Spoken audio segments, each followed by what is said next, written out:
Hey, I have a very, I don't want to spend a lot of time on this. We've had so much stuff on the program already. There's a video that came out of a very disoriented, visibly confused Donald Trump at Mar-a-Lago with Charlie Kirk standing next to him. It's a bizarre video where Trump says people were trying to vote for Kari Lake in Arizona in 5 miles long lines and for 10 hours on election day. Now, that happens to be a lie, but let's listen to what he said. The audio's not great, but let's do our best to figure it out.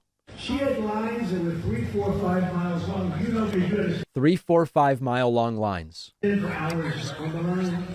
And they got there, and the voting machines were broken. Okay. And remember, there were a few tabulators that briefly didn't work. And they sent in the mechanics, and the mechanics left. And there was only one little problem. The machines were worse, and there were more of them that were broken. And thousands of people left that line. Yep. They had to go home to their son's Little League game. They had to go see their doctor. They were older or maybe not feeling so great, and they couldn't stand in the Arizona sunshine for 10 hours. 85% of the cool day, actually, right? What happened is disgraceful. It's disgraceful. Folks, the line went to outer space. Some people are still in line today, a month later. There is no hyperbole too absurd for Donald Trump. And, you know, if this stuff was true, which it's not, if there was only something that could be done to help those voters where it's hot and they're elderly and they don't feel well, something like where maybe they could fill out a ballot and then take it to the post office, or maybe leave it in their mailbox vertically to be picked up by the U.S. Postal Service, or maybe if there were more locations to vote, or maybe if there was early voting at several hundred locations where people could go and it would spread out the crowds. If this stuff were true, it would be nice if there were something that we could actually do about it. Now, of course, we all have to ask ourselves, where was the news coverage of 5 mile long lines? 5 mile lines to vote, even 4 mile lines or 3 mile lines. Trump said it was 3, 4, or 5. If there was do you realize if there was a single line that went 3 miles to vote, it would have been national news all day on November 8th. And the only story was some lines and a few malfunctioning tabulators. It really makes you think. Here's, by the way, just another video. The scene at Mar-a-Lago seems absolutely bizarre.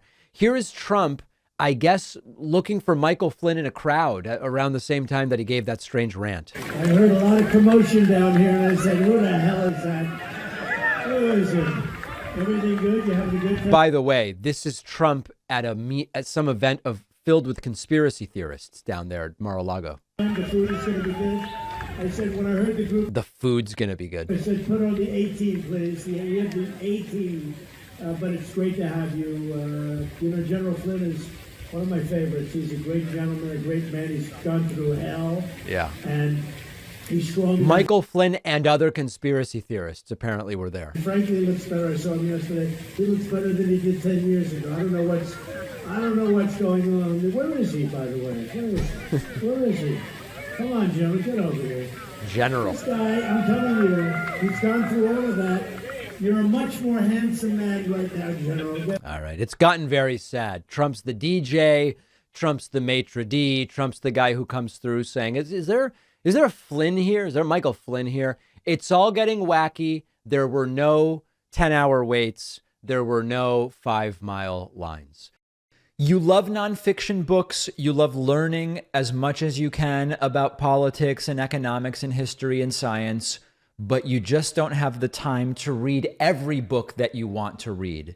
That's why I'm such a big fan of Blinkist. It's the app that takes thousands of nonfiction books, boils them down into an explainer that you can read or listen to in 15 minutes and get the most important insights from the book.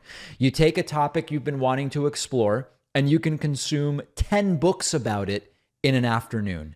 It gives you a meaningful overview and insight into what other books you might want to read in full. I just read Welcome to the Universe. It's Neil deGrasse Tyson's latest book. That's exactly the type of book that I would love to have the time to read, but my stack of books is already so big. My girlfriend and I also use the Blinkist Connect feature to share and discuss books with one another with one account, and it makes a great last-minute holiday gift. You can try Blinkist free for 7 days and get 25% off a subscription at Blinkist.com/Pacman. The link is down below.